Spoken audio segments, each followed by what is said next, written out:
Rolling. This is my fix for the Nokia G20 post Android 12 update, the no data connection update issue. What I did is I swapped my SIM card. The Nokia G20 has 2 SIM card spaces, from one SIM card space to another. And I closed my tray, and you can see me closing my tray here. Once you do this, you should receive a message from your carrier which states that your settings are not correct or something like that, along those lines. OMACP, I just received the message. I'm not sure if you could see that. It's right there, OMACP. That should be from your carrier. I'm going to go ahead and unlock my phone now, and I'll bring it back into view in 1 second. Okay.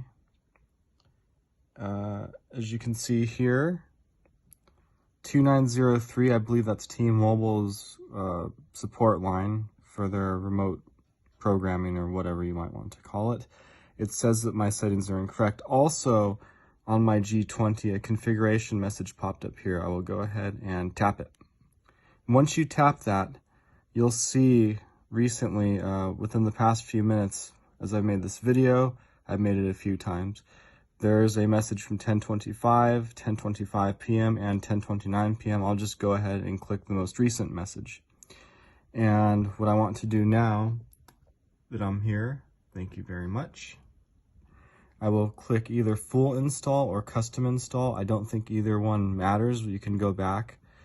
For this video, I just clicked custom install. After you click install, it will say installing. It should say that it custom installed an access point for you, and this should fix your data connection issue. It might take a minute or two to install. Last time when I did this, it installed pretty quickly. It's taking a little bit longer right now. But once this is taken care of, it should pretty much fix your data connection issue. You can open up Google Chrome or whatever browser you use, and you can just click refresh. If you're offline, you should go online. That was my, voila, access point succeed. So that's pretty much my fix, and it should work. And once again, access point name, you click install. And then now I'll take my phone off camera real quickly, and I will open up a random website. Let's open up Amazon.com just to show you how it works. Just to show you that it does work, and Amazon works. So that's it. Open up your browser if you use Chrome, scroll down to refresh it, and that's it. This should fix your problems. If you liked this video, please subscribe. Thank you.